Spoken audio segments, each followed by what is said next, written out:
उद्देश्य। इस पाठ के अंत में आप निम्नलिखित सीखने में सक्षम हो जाएंगे। आर्थिक समस्या के बारे में समझ सकेंगे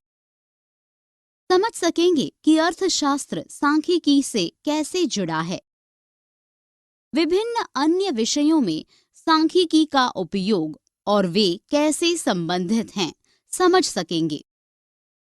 मात्रात्मक और गुणात्मक आंकड़ों के बारे में जान सकेंगे।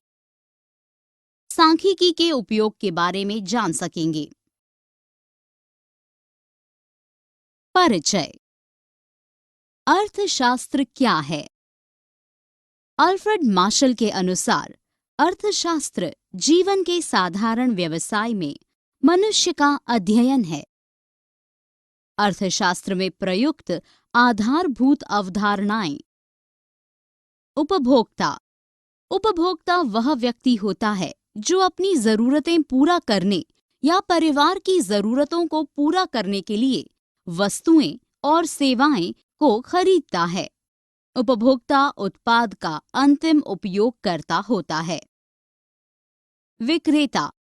विक्रेता वह व्यक्ति होता है जो उपभोक्ताओं को वस्तुएं और सेवाएं बेचता है।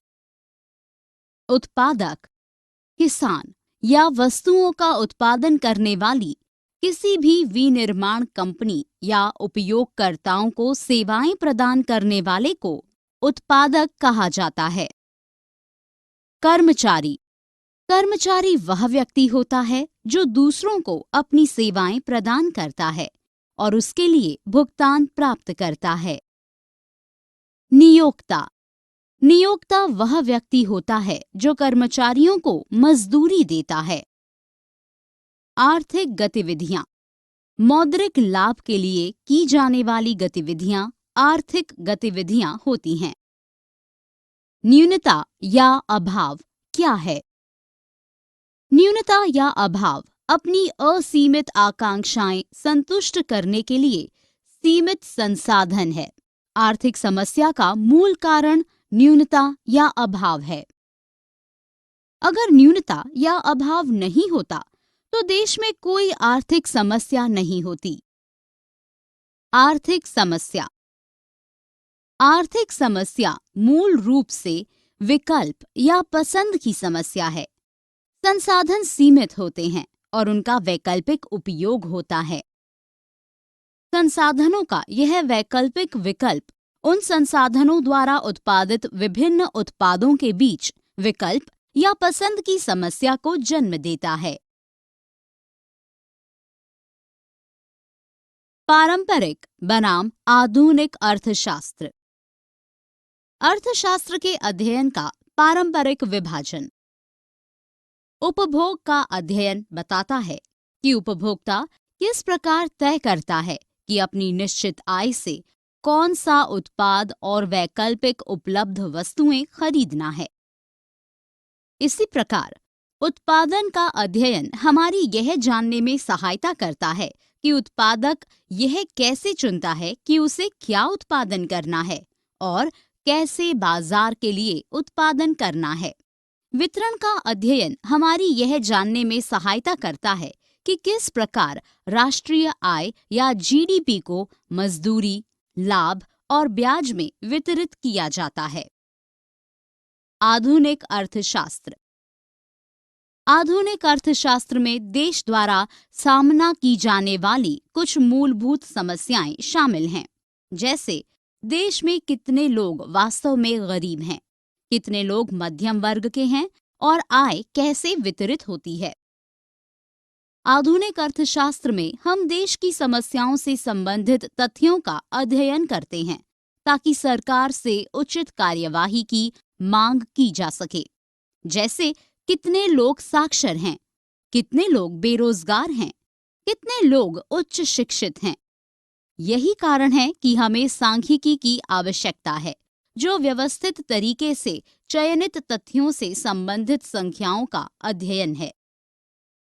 अतः हम कह सकते हैं कि अर्थशास्त्र इस बात का अध्ययन है कि किस प्रकार लोग और समाज वैकल्पिक उपयोग रखने वाले दुर्लभ संसाधनों का विभिन्न वस्तुओं का उत्पादन करने के लिए जो उनकी आवश्यकताओं को पूरा करते हैं और समाज में विभिन्न लोगों और समूहों के बीच उपभोग के लिए वितरित करने के लिए उपयोग करना पसंद करते हैं।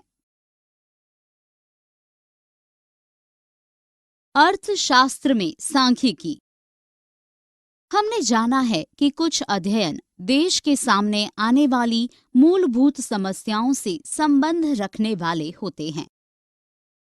इन अध्ययनों की आवश्यकता है कि हमें इन समस्याओं से संबंधित तथ्यों के बारे में अधिक जानकारी होनी चाहिए। इन आर्थिक तथ्यों को आर्थिक आंकड़ों के रूप में जाना जाता है।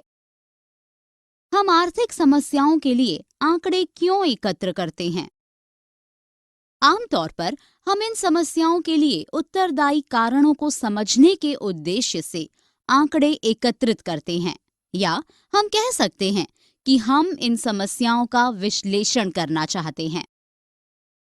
उदाहरण के लिए, जब हम गरीबी का विश्लेषण करते हैं तो हम इस समस्या के लिए उत्तरदायी विभिन्न कारणों को समझने की कोशिश करते हैं, जैसे कि रोजगार की कमी, पिछड़ी तकनीक या लोगों की कम उत्पादकता।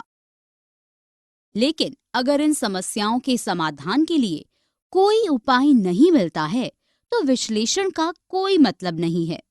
इसलिए हमें आर्थिक समस्याओं का समाधान करने के उपाय खोजने की कोशिश करनी चाहिए।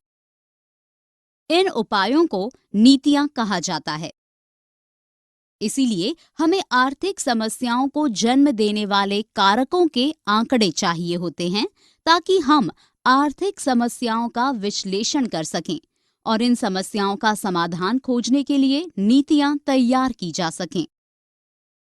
इसीलिए हमें सांख्यिकी की आवश्यकता है और अर्थशास्त्र और सांख्यिकी परस्पर संबंधित हैं।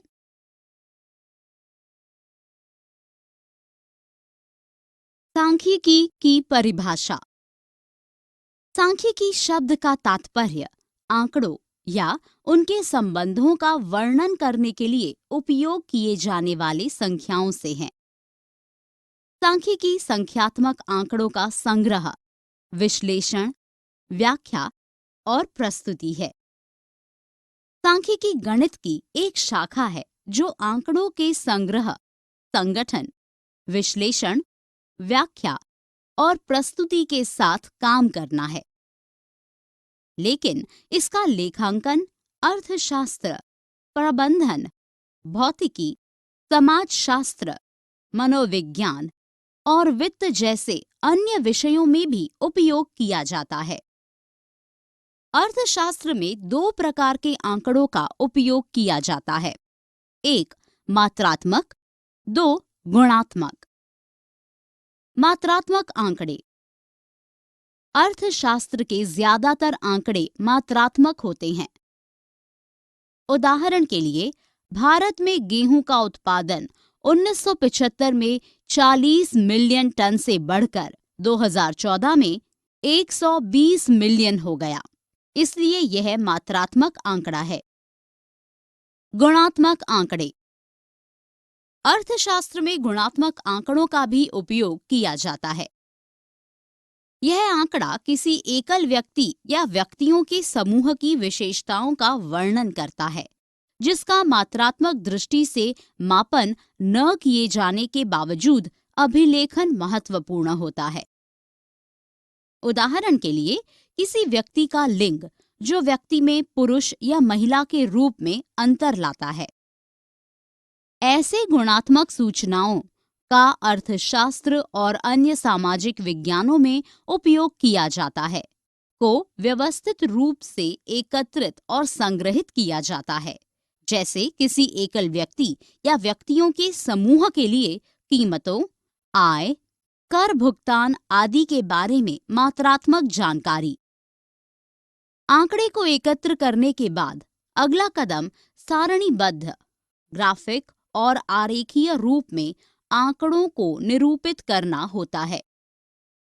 फिर माध्य, विचरण, मानक विचलन आदि की गणना करके आंकड़ों का सार संक्षेपण किया जाता है। अंत में आंकड़ों का विश्लेषण और व्याख्या की जाती है।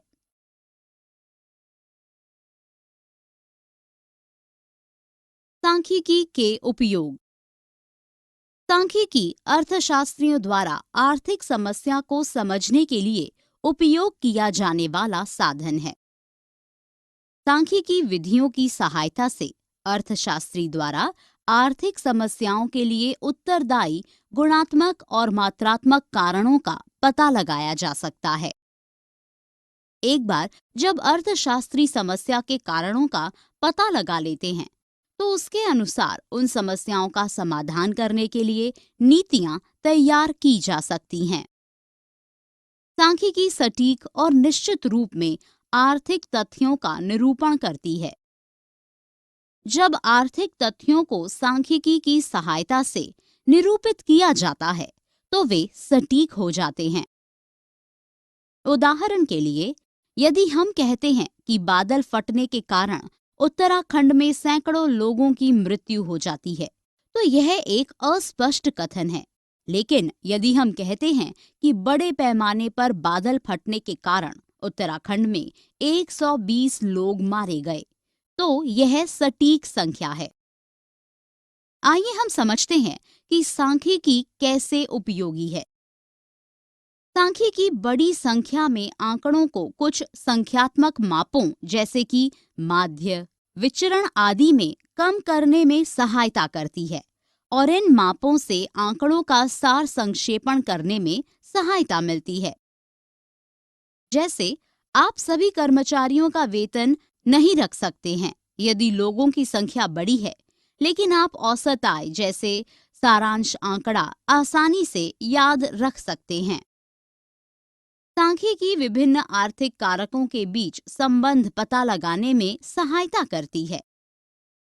जैसे वस्तु की कीमत बढ़ने या घटने पर मांग कैसे प्रभावित होती है। ऐसे संबंधों को उनके आंकड़ों पर सांख्यिकीय विधियों को लागू करके आसानी से सत्यापित किया जा सकता है। अर्थशास्त्री दूसरे आर्थिक कारक में परिवर्तन के कारण एक आर्थिक कारक में परिवर्तन का प्रभाव भी पता लगा सकते हैं। सांख्यिकी विधियां उपयुक्त आर्थिक नीतियां बनाने में सहायता करती हैं, जिनका आर्थिक समस्याओं का समाधान करने के लिए उपयोग किया जा सकता है। अर्थशास्त्र में सांख्यिकी निर्णय लेने में भी प्रमुख भूमिका निभाती है।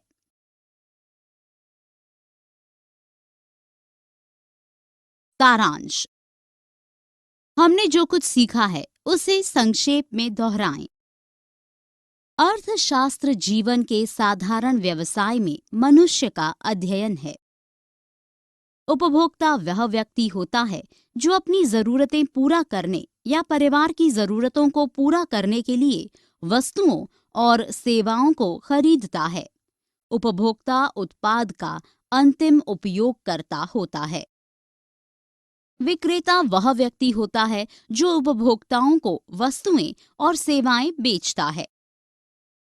किसान या वस्तुओं का उत्पादन करने वाली किसी भी विनिर्माण कंपनी या उपयोगकर्ताओं को सेवाएं प्रदान करने वाले को उत्पादक कहा जाता है। कर्मचारी वह व्यक्ति होता है जो दूसरों को अपनी सेवाएं प्रदान करता है और उसके लिए भुगतान प्राप्त करता है। नियोक्ता वह व्यक्ति होता है जो कर्मचारियों को वेतन देता है। आर्थिक गतिविधियां मौद्रिक लाभ के लिए की जाती हैं। न्यूनता या अभाव अपनी असीमित आवश्यकताएं पूरा करने के लिए सीमित संसाधन हैं। उपभोग का अध्ययन बताता है कि उपभोक्ता कैसे तय करता है कि अपनी निश्चित आय से कौन सा उत्पाद और वैकल्पिक उपलब्ध वस्तुएं खरीदना है। उत्पादन का अध्ययन हमारी यह जानने में सहायता करता है कि निर्माता यह कैसे चुनता है कि उसे क्या उत्पादन करना है और कैसे बाजार के लिए उत्पादन करना है। वितरण का अध्ययन हमारी यह जानने में सहायता करता है कि किस प्रकार राष्ट्रीय आय या जीडीपी को मजदूरी, लाभ और ब्याज में वितरित किया जाता है। सांख्यिकी संख्यात्मक आंकड़ों का एकत्रण, विश्लेषण, व्याख्या और प्रस्तुति है। अर्थशास्त्र में दो प्रकार के आंकड़ों का उपयोग किया जाता है, एक मात्रात्मक, दो गुणात्मक।